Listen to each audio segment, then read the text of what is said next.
Good afternoon, everyone, or good evening if you're joining us virtually from Brussels.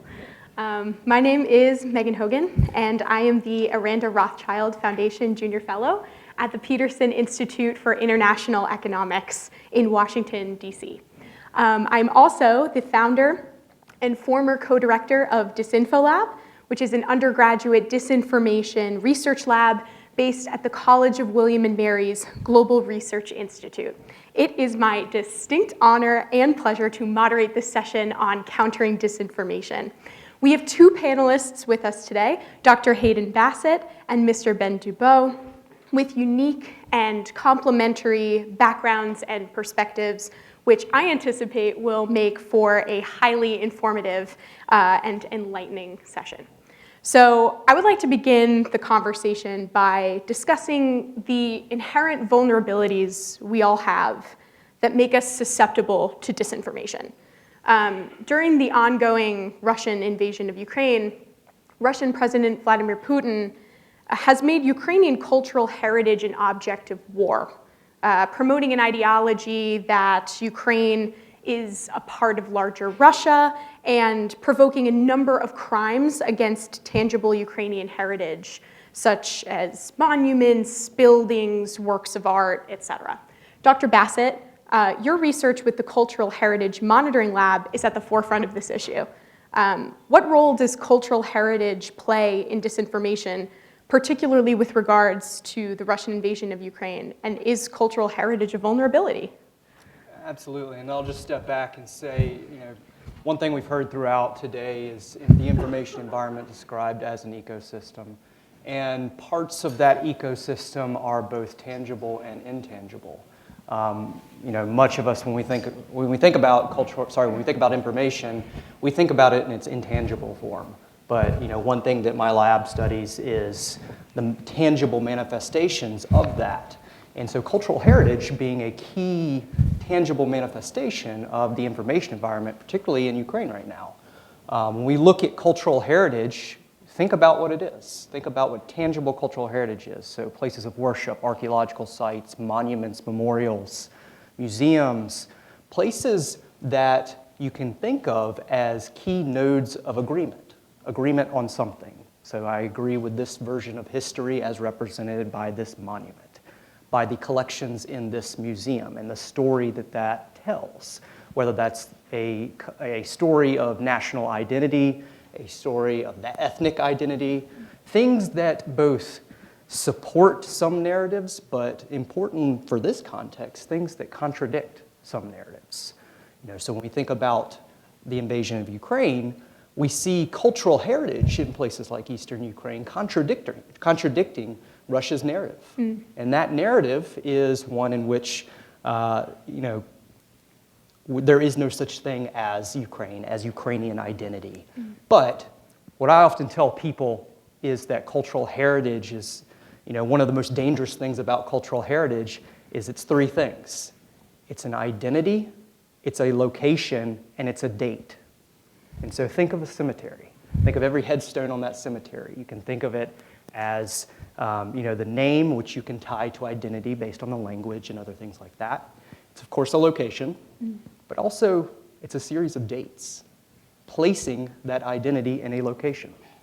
And so when you think about it in this way, you can begin to see how things like cultural heritage are extremely vulnerable to narrative activities, but also kinetic activities, things that a country might come in and want to erase evidence of a narrative in this case. And so that's why our lab studies cultural heritage, not just the destruction of cultural heritage as we do through satellite imagery, but also the ways in which it's weaponized or leveraged in information operations. Thank you. That was enlightening. Mr. Dubow, your current work explores the relationship between generative artificial intelligence and democracy. So generative AI, right, being a type of AI system capable of generating text, images, or other media in response to prompts, such as, you guessed it, ChatGPT. There are a myriad of think pieces, which I'm sure many people in this room have read, right, about the threats that this technology will bring to or pose to democracies and how they will make disinformation more effective. And while that's certainly interesting, and you can certainly talk about that, a more interesting angle, in my opinion, is, and what's far less discussed, are the opportunities that generative AI present to democracies. So can you expand a bit on the opportunities that generative AI present for preserving and actually expanding pro-democratic narratives? Yeah, definitely. So a lot of the earlier panelists have touched on this. Generative AI is incredibly powerful, and while it is essential that we're aware of the threats that come with that power, it's also essential that we see that there are huge opportunities here. And in my work, a lot of that focuses around the idea of narratives. And narratives are absolutely essential for any form of government to justify its existence, to justify the position of the rulers. And so in authoritarian states, you see incredible amount of resources spent to instill narratives, to destroy monuments that might challenge narratives, to imprison journalists who might challenge it. And with generative AI, we're seeing really a revolution in how people are going to consume narratives. So with the rise of search engines, you had a major shift in that single points of information were now available with an ease and with an extent that was never possible before. But it was still on the individuals to find those multiple pieces of information to compose a narrative. With social media and recommendation engines, those individual pieces were automatically delivered, suggesting that while not entirely creating the narrative itself. With generative AI, the entire narrative from start to finish, the multiple points of information are delivered to you in a way that's automatic, in a way that is totally done on the side of the computer instead of us actually creating the narratives ourselves. And that's incredibly powerful in itself. That has the ability to provide people with counter-narratives to the dominant narratives in authoritarian states. It has the ability to deliver narratives that support a democratic worldview over an authoritarian worldview. And what's actually going to determine what LLM, what other generative AI tool people use isn't going to be its quality of historical narratives, but rather how good it is at helping you to code, at helping you to edit, helping you finish your homework, whatever else it is. So as long as those most advanced AI systems are ones that are in turn promoting democratic narratives that are challenging authoritarian hegemony over their countries, we have a real opportunity with generative AI to begin to open up more space for democracy. That's awesome. That's really exciting. People aren't talking about that. So, with that being said, we are going to turn to some questions from the audience, both online and in person. So if you can line up, you know the drill. The microphone's over there, and we can take some questions.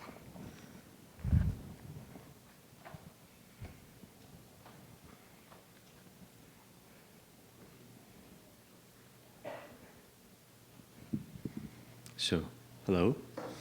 My name is Talha Barış from Turkey. My question to all speakers.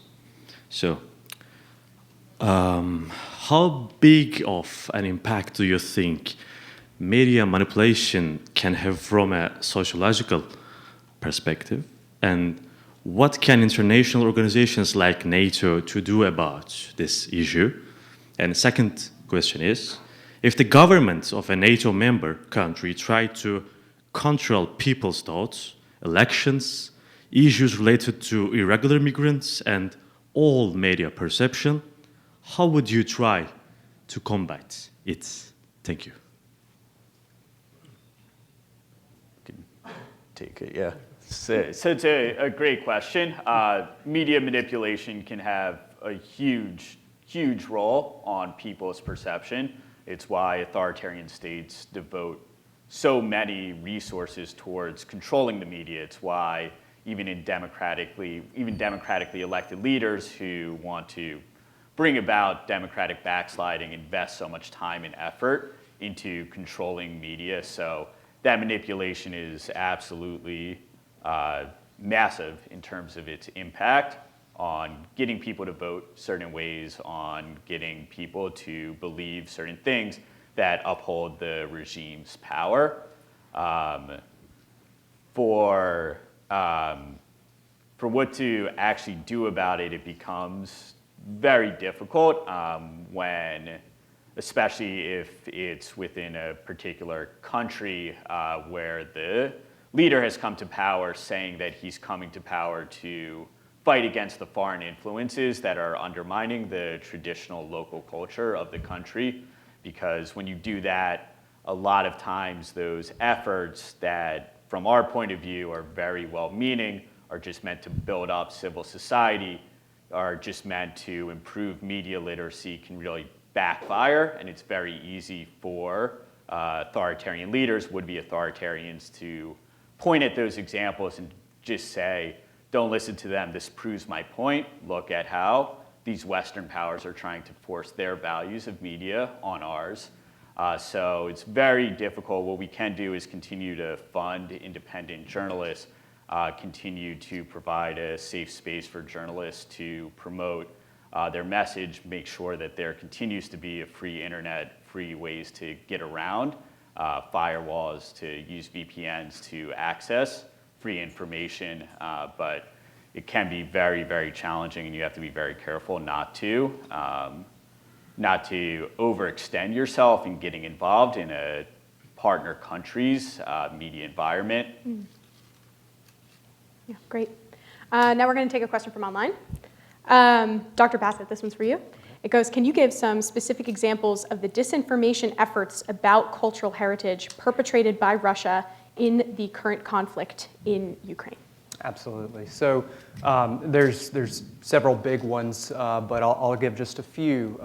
One thing that we see is with every, I'll start with the beginning. One thing our lab picked up, we had a key lab member who was tracking what was going on in Ukraine for several months, 6 months, 8 months, leading up to the invasion in February of 2022.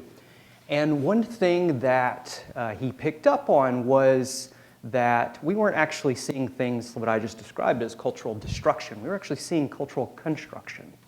And what I mean by that is throughout eastern Ukraine, all of a sudden, what we were seeing were statues going up, new cultural heritage being constructed.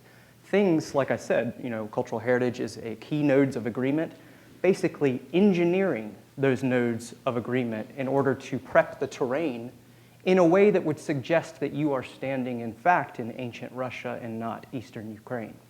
Things like statues to Catherine the Great, statues to the Soviet Army, statues that really tie that geography to ethnic Russia and historical Russia.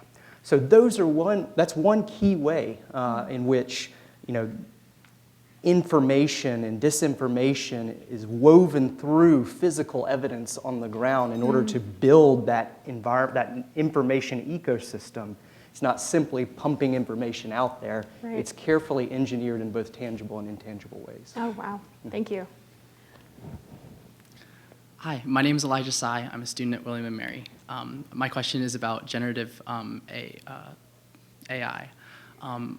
I guess I want to know if, are we imbuing AI with politics, or are we using AI for politics, or if it doesn't matter?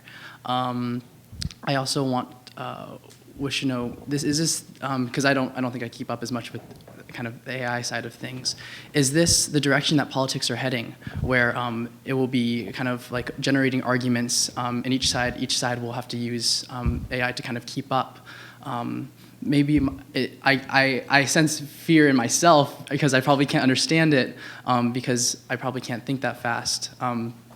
My worry is of biases, as we know AI has biases based upon if you ask to see the most perfect man, it's going to be maybe like a very, well, we know what that looks like.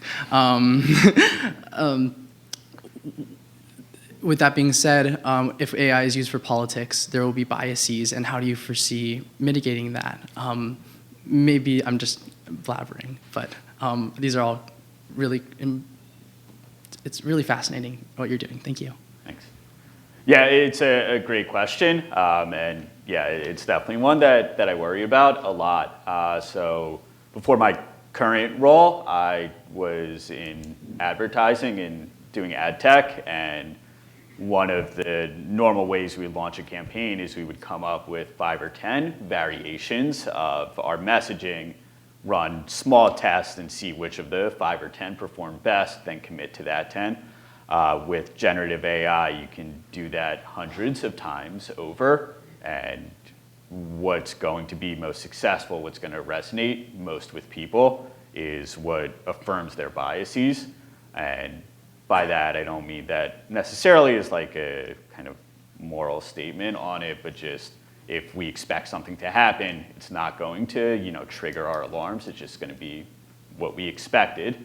And when you can do 100, 1,000 different variations, and you can segment it, the incredible detail that's already available in advertising, you're going to be able to find for increasingly small parts of the market the exact message that plays to all of their biases, that plays to all of their assumptions that they're likeliest to go with and that they're likeliest to believe. I started with like a very positive, that could be good for democracy. I don't have a good answer for what to do about that. The big tech companies could choose not to enable that. They control most of the advertising market. They could choose not to do it for politics.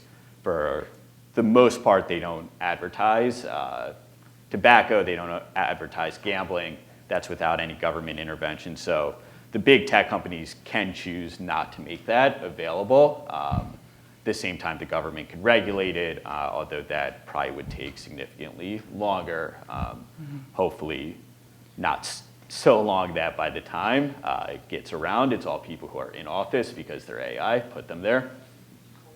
Just to comment real quick, if what it takes to control like the information sphere is like in the future is, or even right now, is AI, I worry for marginalized and indigenous kind of politics who may not know how to access this or come from different, like we believe in Western science, because we were brought up in Western science, but there are many people in the world that do not, or that were brought up on different ontologies. So that's all. Thank you. Yeah. Great, thank you. Another question is coming from online. So we can't put the genie back into the bottle. So what tools can people equip themselves with to pick out true from false? Just to kind of begin and give a little bit of background about myself, I introed myself in the panel, but I'm the founder of DisinfoLab at William & Mary, which is still an undergraduate disinformation research lab. But we were founded to spread media literacy for American citizens and basically make disinformation scholarship more accessible to more people. And the number one way, right, to equip yourself against disinformation is to become more media literate. It's been proven time and time again that when you expose yourself to differing points of view, you become more resilient to disinformation and to false narratives. So just to start the answer to this question, my recommendation to everyone who is here, there is a fantastic book by a CIA analyst, and it's called True or False. It is really basic, but it brings you into like a very elementary way of identifying literally what is true or false. I think that's just textbook for any citizen, especially for NATO allies now who are facing disinformation threats. But then I would really encourage people to engage with differing viewpoints. That is not to say to seek out extremist content, surely, but it is to, when you see and encounter things online that you have like a visceral emotive reaction to, or emotional reaction to, like ask yourself why you're having that reaction. That's always because disinformation preys principally on your emotions. That would be my recommendation. But either panelist, whoever wants to answer. I'll quickly build on that and just say that what did we do during the pandemic, and how did how did people adopt the procedures and safeguards so quickly? And it was because there was a big educational push to figure out exactly and disseminate exactly how the virus worked. And I think that's a good analogy for disinformation as well, is not only seeing what it looks like, but also figuring out exactly how that ecosystem, that disinformation actually in its parts works. And then once people consume information as a part of their daily lives, they're skeptical. They're understanding, okay, here are the vulnerabilities, and the facts that were just presented to me is actually that narrative woven between those facts. And with that skepticism and understanding how disinformation works, I think we'll be in a better position to move forward and critically think about all of the information that we consume. Yeah, I think you two covered it. I would just add disinformation preys on our subconscious, because it's only our conscious that's capable of skepticism. So if you see a headline that seems too perfect, it probably is. Yeah. Okay. Hello. So if we develop generative AI models that have these democratic counter-narratives, how do we essentially prevent people from just simply rejecting those models altogether if it doesn't agree with their preconceived notions? Yeah, that's another great question. The very short answer is we can't. It's definitely not going to be a solution for everything. But what it does allow is it allows those messages to get out into places where right now they're really being stamped out. And it allows the people who are receptive to those messages, who want to know why, a 3-day special military operation is now a year and a half almost in, and tens of thousands of their neighbors are dying when the media says that it's going to be over tomorrow, why that's happening. It gives them some counter narrative to understand the world beyond just what state media is telling them. Okay, great. Let's take another one from the room.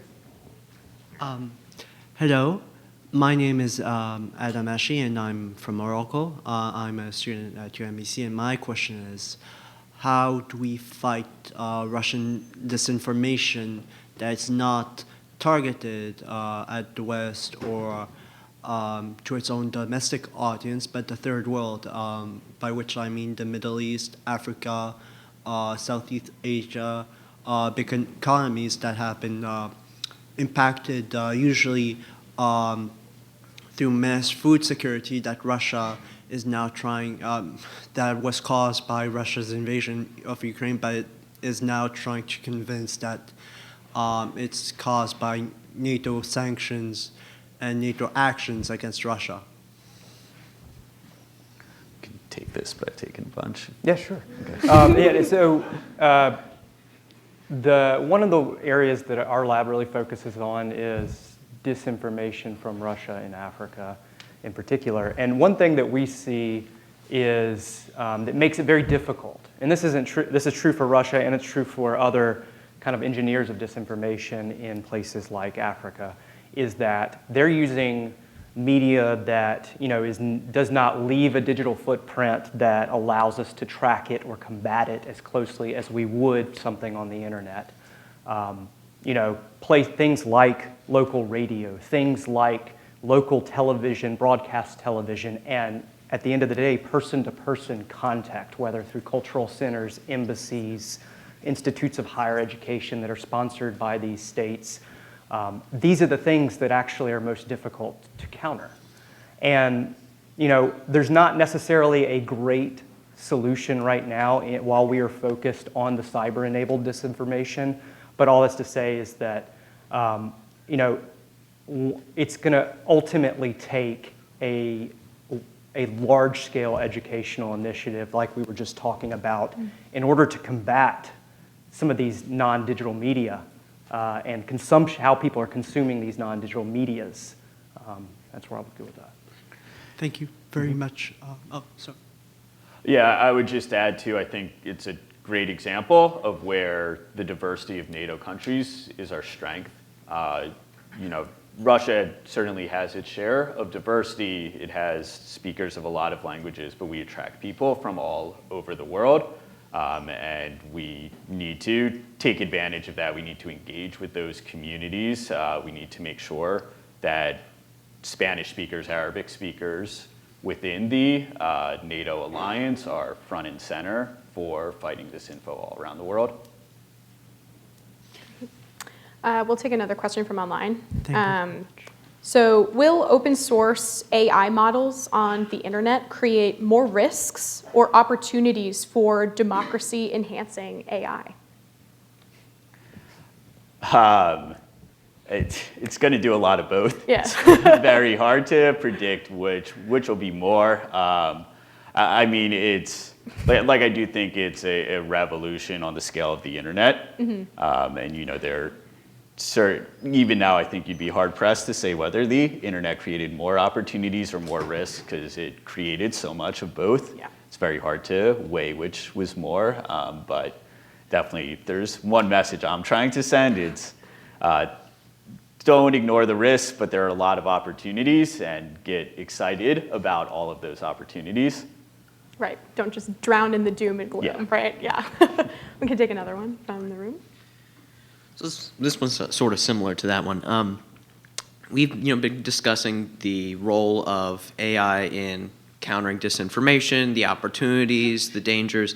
Do you foresee any broader applications of AI in terms of promoting just general good government, democracy, public services, the like? Yeah, absolutely. I mean, just in terms of good government, so much of I've worked in city government before, so much of it is just kind of like mind-numbing data entry Excel work, and getting AI to do that, I think, can make government work much better.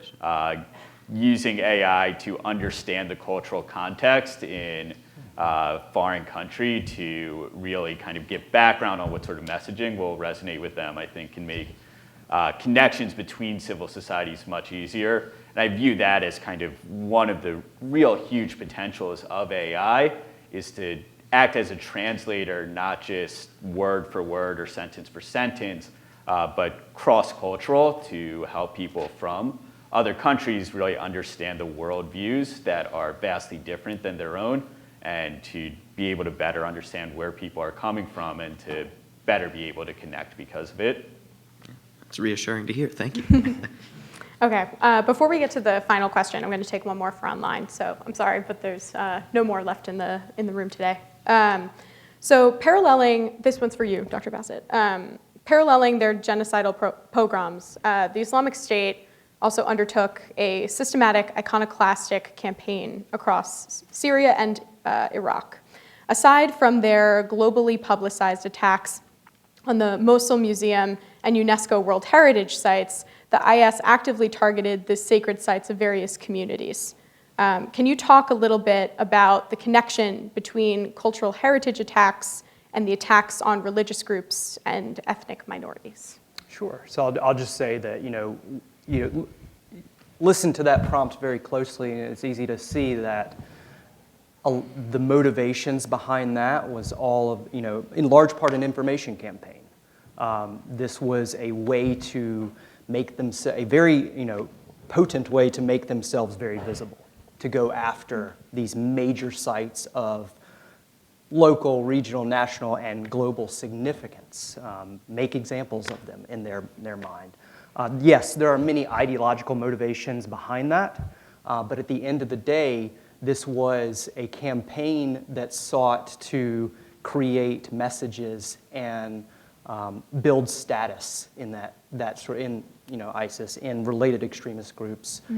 These are ways in which they can use tangible elements, in this case, destruction of tangible elements, to have effects in the information environment. Great, thank you.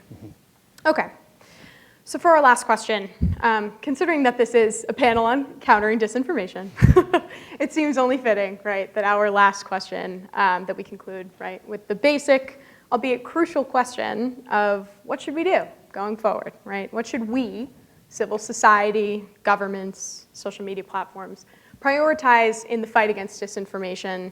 And is there anything critical that we're overlooking? I work in the field of economics, so when I think of countering disinformation, the first place my mind is going to go is a cost-benefit analysis, right? To ask, why is disinformation so prevalent and so effective today?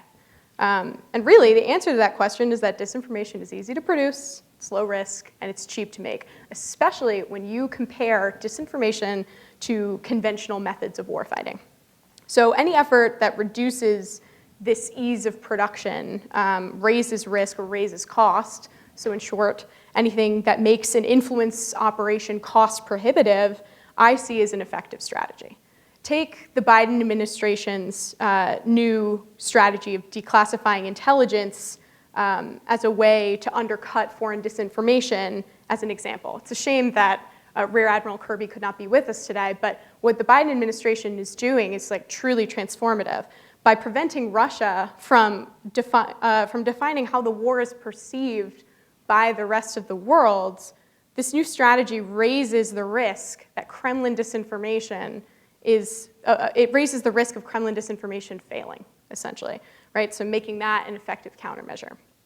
Going forward, I see social media companies being at the forefront of the fight against disinformation, and I see them being instrumental in making disinformation more difficult to produce.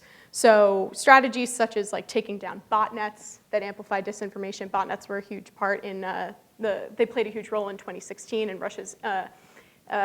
Russia's role with the 2016 interference with USC election, introducing and maintaining synthetic and manipulated media policies, things that govern things like deepfakes, and introducing and maintaining effective verification policies, things like Twitter verification, right? These are all examples of what I think will play a larger role going forward. So Dr. Bassett, I'll begin with you. What do you think? Sure, and I'll, as the cultural person on the panel, I'll say that it's going to be a cultural solution more so than a technological solution. I'll bring the pandemic analogy back into this, is that, you know, at the end of the day, it was behavioral and social changes that led to at least some of the, you know, successes in, you know, with combating the virus and not spreading the virus.